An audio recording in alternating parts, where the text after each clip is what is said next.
राजाओं द्वारा नहीं फैलाया गया। रादर दुनिया के किसी भी राजा ने अपने धर्म को नहीं फैलाया, एक अपवाद को छोड़कर। देयर इज वन एक्सेप्शन, उसके अलावा राजाओं ने अपना धर्म नहीं फैलाया। और ये अपवाद आपको पहचानना है, क्योंकि अपवाद अपने भारत का है। सम्राट अशोक। सम्राट अशोक दुनिया का एकमात्र राजा है जिसने बुद्ध धर्म का प्रसार किया। उसने तलवार की नोक पे किया या प्यार के आधार पे किया? प्यार के आधार पे किया। तो ये जो सम्राट अशोक का ये मामला है। तो भारत में इस्लाम कैसे आया, इसके पहले हम ये देख लें, भारत की सबसे पहली मस्जिद भारत के कौन से राज्य में बनी? ये मैं आपसे सवाल पूछ रहा हूं। उसके पहले एक और पूछ लूं, ये बहुत सरल सवाल है। मुसलमान राजाओं की राजधानी कहां थी? दिल्ली। दिल्ली, ठीक है। और भारत की पहली मस्जिद कौन से राज्य में बनी? मैं आपको 4 ऑप्शन दे रहा हूं, आप उसमें से एक सही ऑप्शन चुनिए। 4 ऑप्शन है, एक तो अपना क्या महाराष्ट्र, दूसरा दिल्ली, तीसरा उत्तर प्रदेश आगरा, चौथा केरल। कहां बनी है? केरल। वेरी गुड, आपका तो कॉमन से यानी इंटेलिजेंस बहुत है। केरल में कभी किसी मुसलमान राजा का राज्य नहीं था और मस्जिद वहीं बन रही है। कैसे बन रही भाई मस्जिद? क्योंकि मस्जिद उस समय ऐसा हुआ, केरल में मलाबार के तट पर अरब व्यापारी आते थे। अरब व्यापारी आते थे, अपने साथ वहां की चीजें ले आते थे, खजूर वगैरह।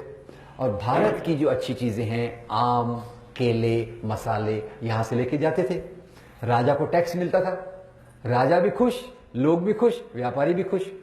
अब ये व्यापारी आते रहे, इसके लिए वहां के हिंदू राजा ने मस्जिद बनवाई। अभी तो मस्जिद तोड़ने का जमाना है, लोग मस्जिद तोड़ने की बात करते हैं। तो भारत में इस्लाम कैसे फैला, इसका मुख्य कारण हमको जो बताते हैं व्यक्ति, उनका नाम है स्वामी विवेकानंद। स्वामी विवेकानंद अपनी संकलित रचनाएं खंड 8 पृष्ठ 330 में स्वामी जी कहते हैं, ये कहना बिल्कुल गलत है, ये कहना बिल्कुल गलत है कि इस्लाम यहां तलवार की नोक पर फैला।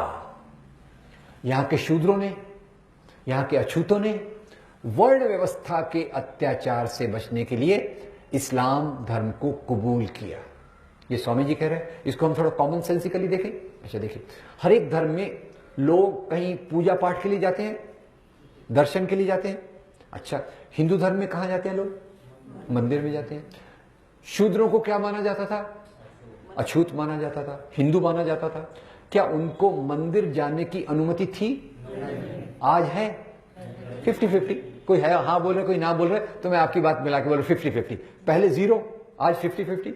अब उनको मंदिर जाने का चांस नहीं मिल रहा, कहीं तो जाना है, तो वो जाते थे सूफी संत की दरगाह पे। सूफी संत की दरगाह पे जाने की किसी को मनाही थी क्या? कोई मनाही थी। तो वो जाते थे और इसी सूफी संतों के प्रभाव में आके भारत का इस्लाम फैला। ये इसी को एक उदाहरण मैं देता हूं आपको।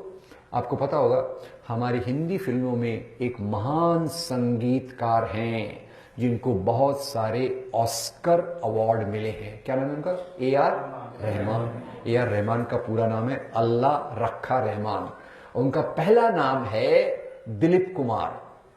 दिलीप कुमार यानी वो पैदा हुए थे हिंदू, हिंदू हिंदू से मुसलमान बने। क्यों बने भाई? क्या ओसामा बिन लादेन ने आके उनको बॉम्ब दिखाया कि तू मुसलमान बन जा?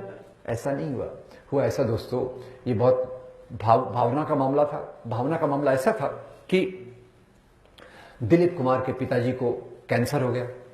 जब दिलीप कुमार के पिताजी को कैंसर हो गया तो काफी टेंशन में आ गए, शांति की तलाश में निकले। शांति की तलाश, मानसिक शांति की तलाश में जब निकले, उनका संपर्क आया एक सूफी संत से, और सूफी संत के प्रभाव में आके उन्होंने इस्लाम को कबूल किया। इस्लाम को कबूल किया, ये एक उदाहरण। अब ये भारत की जो बात है, इसमें बहुत सारी चीजें हुई, उसके विस्तार में न जाते हुए इतना मैं एक घटना बताना चाहता हूं कि वास्तव में जो बताते हैं कि हिंदू मुसलमान का झगड़ा था, वास्तव में भारत की सभ्यता, संस्कृति, साहित्य, कला, धार्मिक परंपराएं, इनका जो विकास हुआ, ये मेल जोल से हुआ। और ये भी बात मैं आपको जोड़ दूं कि दुनिया में जो भी विकास होता है वो मेल जोल से होता है। नफरत से, इस प्रकार की बातों से दुनिया का विकास कभी नहीं होता। और वो मेल जोल की कुछ बातें मैं आपको बता दूं। और इसमें सबसे पहला मैं अपनी ये निजी एक्सपीरियंस बताता हूँ। आपको पता होगा हिंदी फिल्म में एक और बड़े हिंदी फिल्म में तमिल फिल्म के बहुत बड़े एक्टर हैं, कोई कोई हिंदी फिल्म में भी आते हैं, कमल हसन। ठीक, कमल हसन। आपने बोला कमल हसन, मैंने बोला कमाल हसन, और चौथा उनका नाम है कमल हासन। कंफ्यूज है, डोंट वरी, कंफ्यूजन मैं निकाल देता हूं। मैं कंफ्यूज था, ये कमल है कि कमाल है, हसन है कि हासन है, मैं बड़ा कंफ्यूज। तो एक बार मौका ऐसा मिला, एक बाई चांस क्या हुआ, एक बार मेरी मुलाकात इनके बड़े भाई चारुल जी से हुई। तो चारुल जी ऐसे ही थे, हम बैठे थे कहीं तो भी चाय वाय पी रहे थे, तो मेरा परिचय उनसे हुआ। उन्होंने बताया मैं तो कमल का बड़ा भाई हूँ। मुझे बड़ा अच्छा लगा। मैंने कहा सर जरा आप ऑटोग्राफ दीजिए, आप विजिटिंग कार्ड, जैसे अपने जैसे लोग करते, जब बड़े लोग से पहचान हुई तो अपन करते वैसा। मैंने उनका विजिटिंग कार्ड लिया, तो विजिटिंग कार्ड में मैंने पढ़ा, उनका नाम लिखा था चारुल हासन। मैं फिर कंफ्यूजन में आ गया। मैंने कहा सर आप हिंदू हैं कि मुसलमान? अरे बोले चारुल, मेरा नाम चारुल है, हम तो हिंदू हैं, मेरे भाई का नाम कमल है। मैंने कहा फिर ये बात तो ठीक है, पर ये बीच में फिर हासन क्या आ गया?